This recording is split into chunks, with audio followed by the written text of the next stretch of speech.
So, we are now going to study the last three principles of hermeneutics. At ang una po rito is that of the principle of historical and cultural background. Okay? And simply put, we have to understand biblical history and culture in order to discern how people then would have understood a particular passage of Scripture. Kailangan po nating alalahanin na ang kanilang history ay maaring lingid sa atin, no? At ang kanilang kultura is quite foreign to us, no? Hindi nating kultura ang kanilang kultura. So once again, a gap separates the modern reader from the ancient text. You have there an ancient historical context and an ancient cultural context na kailangan nating i-bridge, kailangan nating unawain if we are to understand the text according to how it was understood then by the original readers.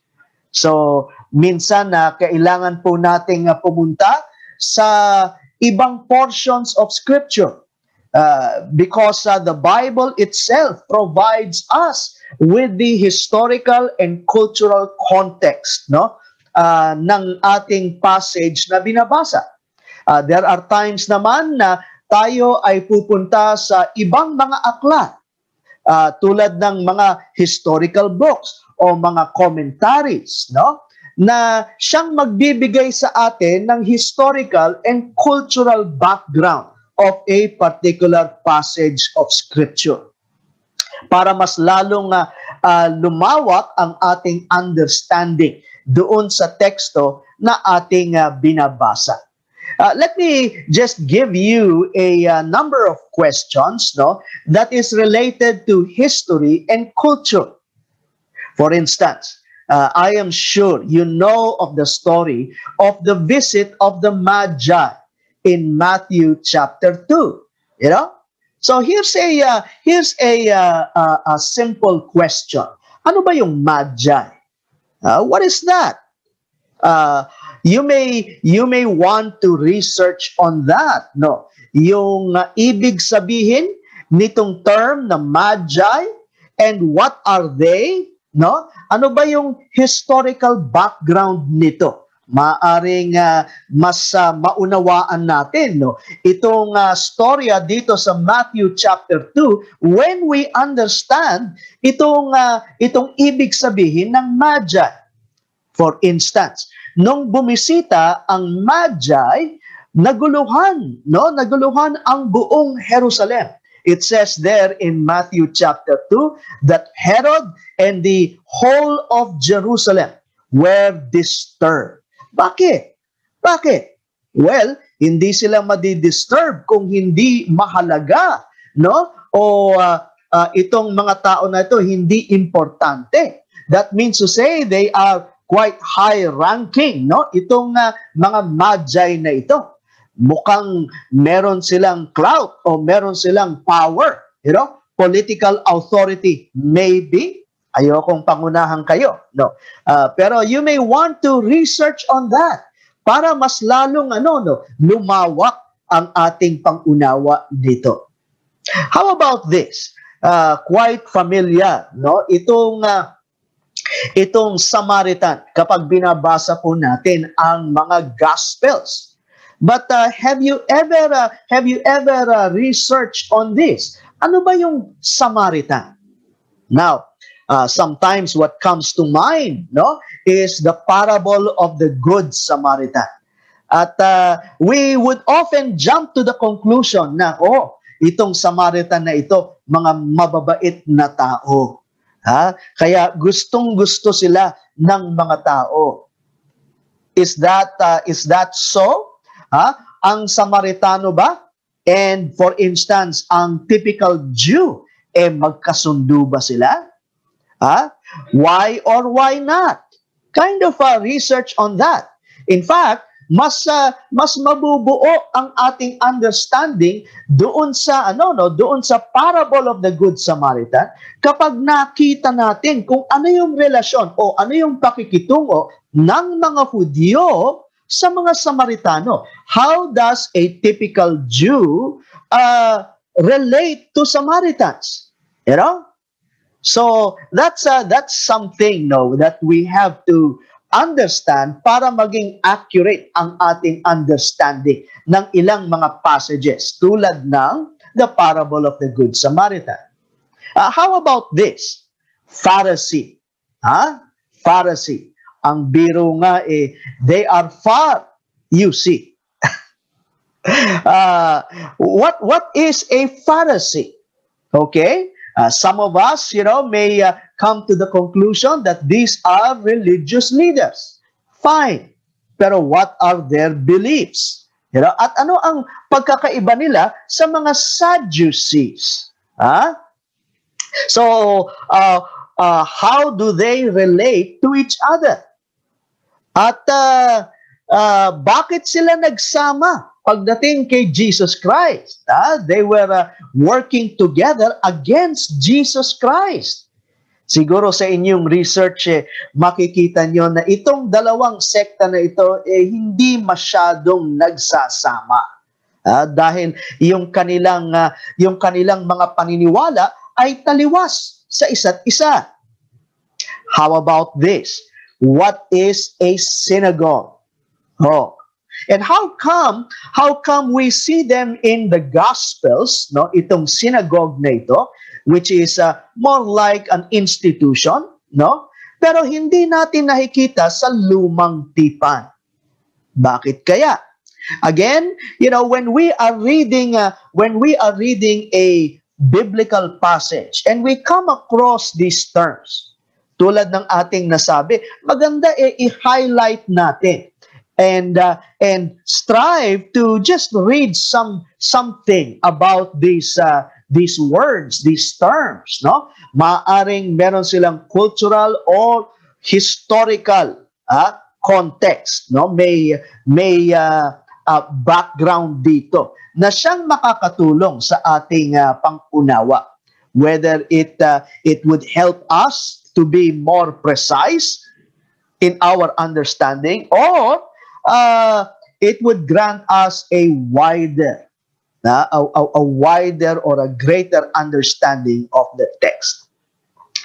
Ating binabasa ang Philippians, and if you are reading the passage, I'm sure you have come across this. Sabi po ni Apostle Paul sa Philippians chapter 2, verse 17. But even if I am being poured out like a drink offering on the sacrifice and service coming from your faith, I am glad and rejoice with all of you. Now you might be wondering what that means. Ano itong sacrifice na ito? Ano itong alak, or drink offering na ibinubuhos sa isang sakripisyo? At mukhang may analogy, may pagkakadintulad.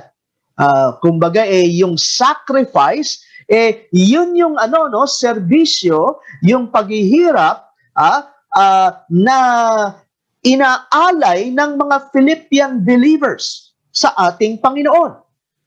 At maging yung serbisyo rin ng Apostol Pablo sa mga Philippians, parang drink offering on the sacrifice and service coming from their faith. But still, what does that mean? I understand what the passage means, pero may mga bagay na siyang nawawala. Ano yun? Ayan. So mukhang merong may cultural background itong passage na ito, And it's good na hindi na tayo lalabas sa Biblia because much of what the Apostle Paul is describing proceeds from the Old Testament. At kung inyong titingnan ang ilan sa mga cross-references, ang Bible natin minsan may cross-reference. Yung bang dinadala tayo sa ibang passages which may elucidate, or expound dun sa term or the idea na binabanggit dun sa passage na siyang binabasa natin. Now, this pertains to a sacrifice, no, na ino-offer sa lumang tipan according to Numbers chapter 15 verses 1 to 10, no, na binubuhusan ng alak, you know, as the sacrifice is being offered. Ito ay sinusunog. Usually, this would refer to a thanksgiving sacrifice, a free will offering. Yung bang bukal sa loob, no? Hindi obligado. May mga sacrifices na ino-offer ang mga tao in thanks, no? In gratitude to God. Kaya habang nasusunog itong offering na ito, binubuhusan ng alak. At yung usok, yung usok na umaakyat ay mabangong samyo. You know? So this is what we would call as a thanksgiving offering, a free will offering.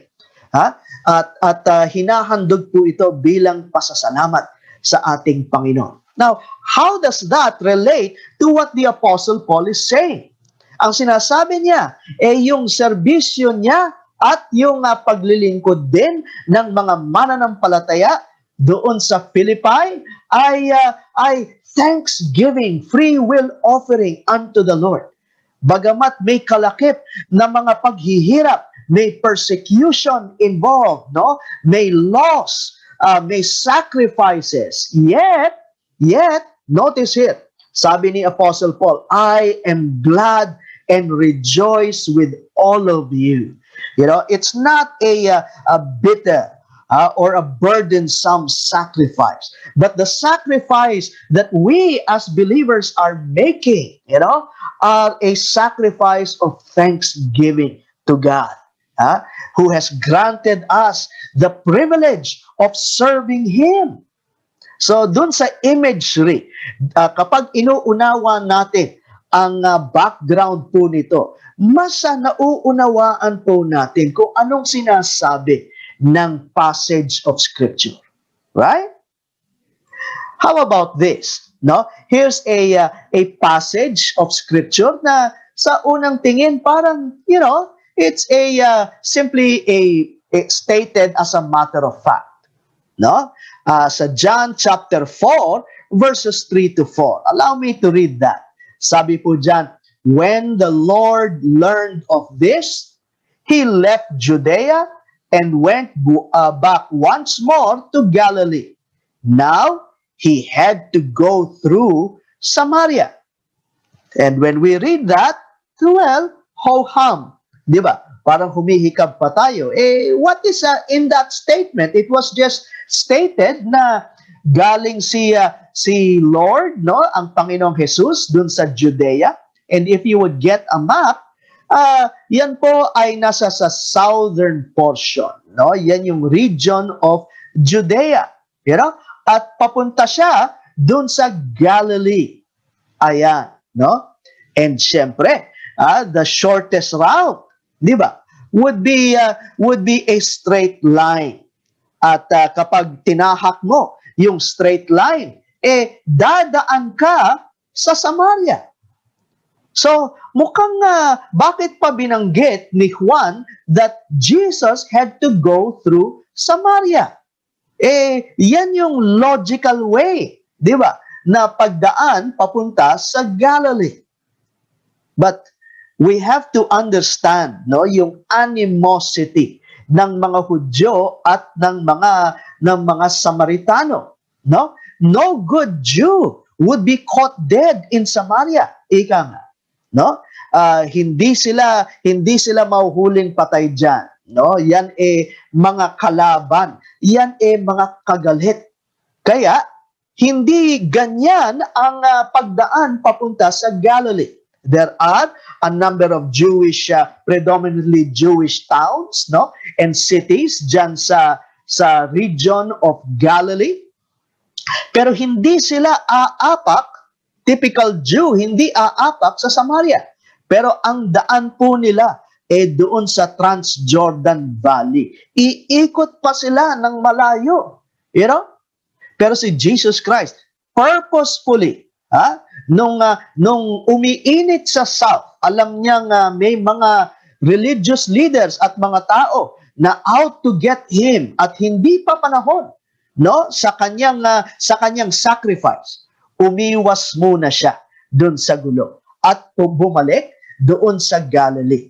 Subalit, ang dinaanan niya is not the typical way, o daan ng mga Hudyo, pero umapak siya sa Samaria. Why is that? Because notice John chapter 4 talks about the meeting of Jesus Christ with the Samaritan woman. He had an evangelistic appointment. Ayan. At doon pa lang, sa senaryo na yon, no, kung yan patungkol sa pag-evangelize ni Jesus Christ, hindi lang doon sa Samaritan woman, pero maraming nakarinig ng gospel message, no, doon sa region of Samaria. Ang tinuturo ni Jesus Christ sa kanyang mga disipulo at sa mga mambabasa, no, we have to break down the walls of our prejudices. Kung gugustuhin nating abutin ang ibang mga lahi, ang ibang mga tao. Hindi ba tayo, marami tayong mga prejudices na siyang humahadlang, no, doon sa ating pag-evangelize. And so, napakahalaga nitong passage na ito, a passage of Scripture that we would often bypass or simply read without understanding its implications. Yung pala, merong cultural and historical background na mas magpapamulat ng ating mata dun sa meaning ng passage of Scripture na yun. Now, with regard to culture and history, particularly history, meron tinatawag na biblical history. No? May historical timeline. For instance, ang Old Testament, no? May historical timeline up until the New Testament. Ayan, no? At kapag may character o may event na siyang ating binabasa, we have to ask ourselves, saan ba yan? Ano bang era? Saan ba nahuhulog sa historical timeline ng Biblia? Saan pumapasok itong event na ito? And that may have bearing doon sa doon sa meaning ng passage na yon. Baka mas lumawak pa ang ating understanding doon sa passage na yon, no? A few questions just from the top of my head. Kung binabasa nyo si Abraham, no? At yung pagkatawag ng Diyos kay Abraham sa Genesis chapter 12, saan kaya nahuhulog yan, no? Anong era? Anong timeline? No, anong era doon sa timeline? You know? How about Moses? Moses and the giving of the law. Ayan, kita naman, no? Quite obvious. Nakasabi doon sa pangatlong era, captivity and Moses. So most probably, dyan yan. You know? Minsan kasi, there are times na akala natin, sabay-sabay itong mga characters na ito na nabuhay. Hindi ba? At para silang magbabarkada, si Moses, si Abraham, no, si Elijah, magkakabarkada ang mga yan. Hindi po. Iba-ibang eras yan, no? At merong may peculiarities itong iba-ibang mga eras na ito. Minsan there are times, no, na certain commands are given at a particular time na hindi binibigay earlier. Ayan, no? Such as the giving of the law sa panahon ni Moises. Si Moises ang tumanggap ng mga listahan ng mga instructions, regulations ng Panginoon. Ayan, no? At hindi yan kita sa ibang mga eras. Anong implication nun sa meaning ng teksto? Ayan. How about si Elijah? Saan siya? Anong panahon? Anong panahon ng mga propeta? Na siyang makikita natin dun sa hulihan ng Old Testament, the last 17 books. From Isaiah all the way to Malachi. Saan yun? Anong kapanahunan sila? Ayan. And so forth and so on. Mahalaga na alam natin yung historical background nitong mga characters and events na ating pinapag-aralan para precise ang ating pang-unawa. Now, since we are studying the Epistle of Paul to the Philippians, maganda sana i-research rin po natin ito. The question is, where can you find the historical background of the writing of the Epistle to the Philippians? Saan natin makikita? Ayan. So, anong helps, no? Ano kayang mga tools o other references ang siyang makakatulong sa atin, doon sa pang-unawa, doon sa historical background nitong aklat na ito? Well, let me answer this question. Pero sasaliksikin niyo pa rin. For instance, ang pagsusulat ni Apostle Paul sa iba't ibang mga epistles, mga letters o niya, kanyang isinulat habang siya naglalakbay. Meron po siyang tinatawag na travel epistles. At saka, meron ding tinatawag na prison epistles. Mga sinulat niya habang siya ay naka-house arrest doon sa Roma.